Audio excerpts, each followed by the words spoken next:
सुशील कुमार है।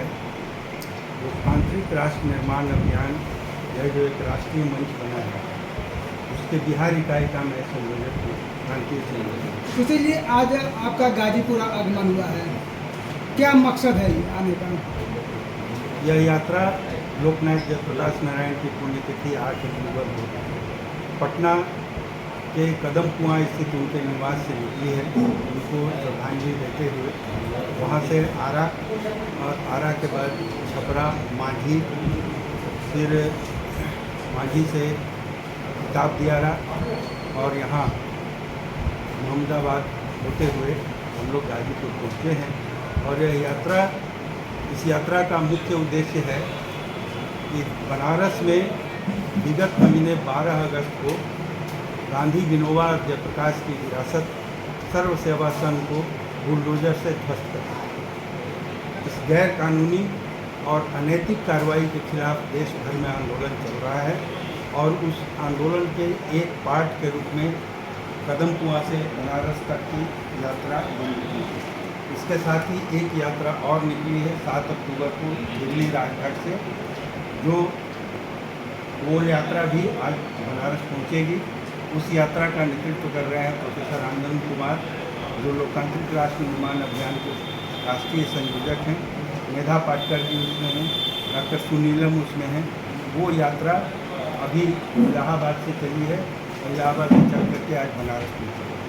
दोनों यात्राओं का एकमात्र उद्देश्य है, यह जो कार्रवाई हुई है गांधी और विनोबा और जयप्रकाश की विरासत पर जो आक्रमण हुआ है, उस आक्रमण के खिलाफ लोगों में जन जागृति पैदा की जाए, इस आंदोलन को आगे बढ़ाया जाए और आगे से ऐसी अनैतिक कार्रवाई से सरकार बाज आए और सर्व सेवा संघ की ध्वस्त की गई जमीन, जो जमीन बाजाब्ता उसकी मिल्कियत है, रजिस्ट्री से खरीदी गई है, उसका डॉक्यूमेंट है। पुराने पहले रेल मंत्री देश के लाल बहादुर शास्त्री ने उसको दिलवाया था। डॉक्टर राजेंद्र प्रसाद और जगजीवन राम रेल मंत्री के रूप में उन लोगों ने इसको दिलवाया था। उसका पूरा डॉक्यूमेंट है, उसके सारे कागजात हैं। इसके बावजूद रेलवे और सरकार के द्वारा कह दिया गया कि यह अवैध कब्जा है और ये जो दस्तावेज है ये कूटनीतिक दस्तावेज है। ये कह करके डीएम ने फैसला दे दिया कि यह रेलवे की ज़मीन है। इसके खिलाफ सुप्रीम कोर्ट तक हम लोग गए और सुप्रीम कोर्ट ने कहा कि ज़मीन की मिल्कियत का निर्धारण करने का अधिकार एग्जीक्यूटिव कोर्ट यानी डिस्ट्रिक्ट मजिस्ट्रेट को नहीं है। यह व्यवहार न्यायालय में और सिविल कोर्ट में इसकी सुनवाई होनी चाहिए।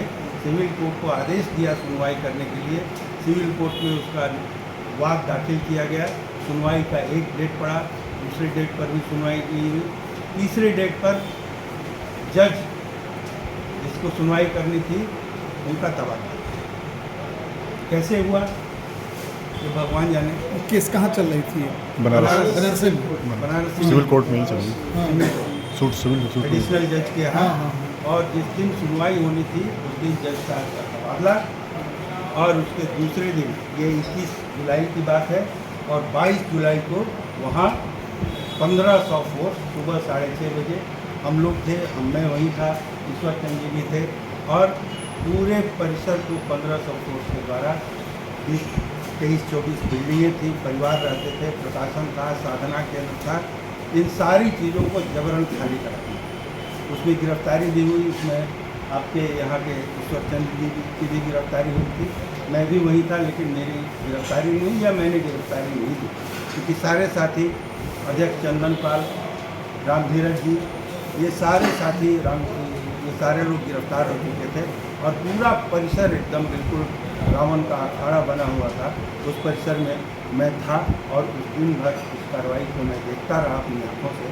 खाली करा दिया गया, जिसको जहाँ जगह मिली वहाँ वो लोग गए। और जैसा ईश्वर चंद जी ने बताया कि 2.5 करोड़ रुपये की सर्व सेवा संघ की पुस्तकें कूड़े की तरह बाहर, ठीक प्रकाशन भवन के सामने गांधी का स्मारक है, गांधी की मूर्ति है, उसके चरणों पर फेंक कूड़े की। जयप्रकाश नारायण की बड़ी सी तस्वीर है, सुन करके आंखों से आंसू आए। उस तस्वीर को कूड़े की तरह निकाल करके फेंक दिया। इस बर्बर कार्रवाई को देख करके कलेजा मुँह पर आता।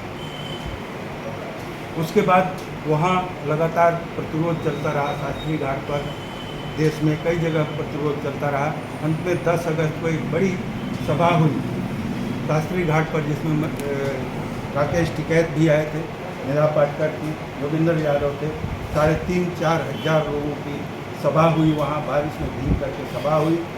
और उस दिन ऐलान किया राकेश टिकैत ने कि 11 अक्टूबर जयप्रकाश की जयंती पर यहाँ महापंचायत होगा और उस महापंचायत में हमारे ट्रैक्टर भी आएंगे। तो उस आह्वान के तहत ये कार्यक्रम चल रहा है। उसके बाद ये तय हुआ कि यात्रा भी निकाली जाए, जन जागरण यात्रा, लोगों को बताया जाए। उसके तहत ये चल रहा है। 10 अगस्त को ये सभा हुई। 11 को सारे लोग बैठ करके आगे की रणनीति पर बात किए। सब लोग वहाँ से निकले और 12 अगस्त को बुलडोजर से ध्वस्त कर दिया। ये पूरी कहानी है और इस कहानी में जितना चोट पहुंचा है इस घटना से, पूरे देश के सिर्फ गांधीवादी, विडोमा और जयप्रकाशवादी ही नहीं, बल्कि देश के जो लोकतंत्र समर्थक हैं, जो समाज को सही दिशा में ले जाने वाले लोग, संवेदनशील जितने सारे लोग आंदोलित हैं, और उस आंदोलन को हम लोग आगे बढ़ाएंगे। 11 अक्टूबर को बहुत बड़ी महापंचायत कल होने वाली है। हम आशा करते हैं कि उस महापंचायत के बाद ये सरकार सुनेगी और जो कुछ हो चुका है उसके बाद पुनः वो वापस करेंगे।